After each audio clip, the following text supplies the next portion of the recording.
Bon, depuis quelques mois, nous entendons énormément de choses sur les iPhone 12. Jusqu'il y a à peu près une dizaine de jours, nous avons eu beaucoup d'informations très prometteurs sur la nouvelle génération d'iPhone. Comme son design qui se rapprocherait beaucoup de l'iPad Pro, ou encore son encoche qui serait bien plus petite par rapport à la génération actuelle. On a eu vent aussi de son écran ProMotion, son écran 120 Hz, bref, tous les feux étaient au vert. Mais depuis, nous avons appris que ces iPhones ne seraient peut-être pas tous munis de la 5G, des batteries plus petites, peut-être pas de 120 Hz aussi, peut-être pas de ProMotion, et peut-être aussi sans accessoires.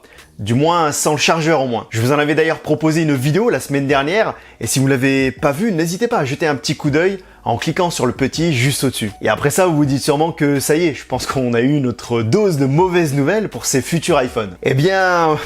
permettez-moi de rajouter une petite couche. Salut tout le monde, c'est Ayman et j'espère que vous allez bien. C'est MacRumors qui vient de partager avec nous ce qui pourrait être les premières photos fuitées des chaînes de production de l'iPhone 12. Ces photos ont été rendues disponibles grâce au site chinois Weibo, à qui l'on doit pas mal de fuites provenant de ces chaînes de production justement. Et ces photos concerneront le plus petit modèle des iPhone 12, soit celui avec un écran de 5,4 pouces. Et quand on regarde de plus près, on peut constater que ces encoches ne sont pas aussi petites que ce qui a été fuité par Fuge en avril dernier. Si vous ne le connaissez pas encore, c'est le leaker qui est derrière les fuites concernant l'apparition des widgets sur iOS 14.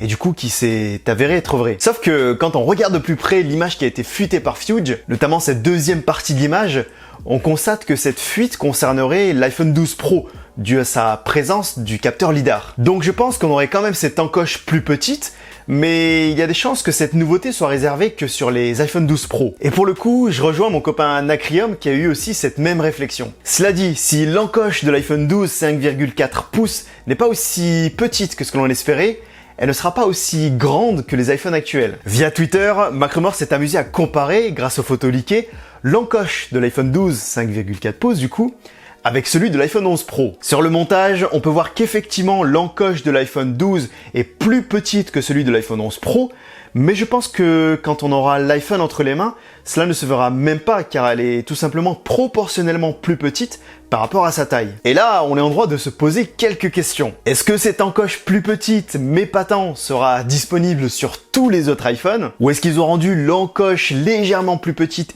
exclusivement sur cet iPhone pour la rendre plus acceptable? Il y a encore énormément de flou concernant ces iPhone 12, mais a priori nous aurons toutes les réponses le 8 septembre. Car oui, d'après Komiya sur Twitter, ce serait bien la date de la prochaine keynote. Donc 5G ou pas, 120 Hz ou pas, accessoires ou sans accessoires, encoche ou plus petite encoche, bref, il nous reste encore énormément de choses à savoir, et surtout il ne nous reste plus qu'un mois et demi à tenir avant que nous puissions avoir toutes les réponses attendues. Il y a aussi un autre produit dont on entend beaucoup parler en ce moment, c'est ce nouvel iMac. Donc j'aimerais revenir sur ma dernière vidéo regroupant pas mal de produits qui seraient actuellement en développement et qui seraient susceptibles d'être proposés en One More Thing pour la keynote prochaine. Et oui, en ce moment ça va très vite et les informations fusent de partout. Donc, a priori, comme je vous l'avais dit, nous savons depuis quelques mois qu'un nouvel iMac serait en préparation. Il serait doté d'un écran de 32 pouces et son design se rapprocherait du Pro Display XDR. Il serait aussi doté de la puce ARM, l'Apple Silicon. Donc, d'après les dernières news,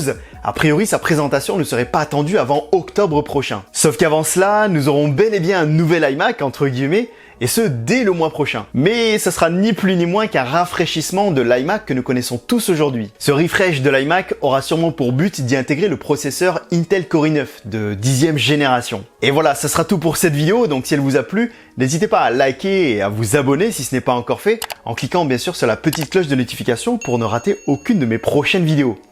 Quant à moi, je vous dis à très bientôt et prenez tous soin de vous. Peace!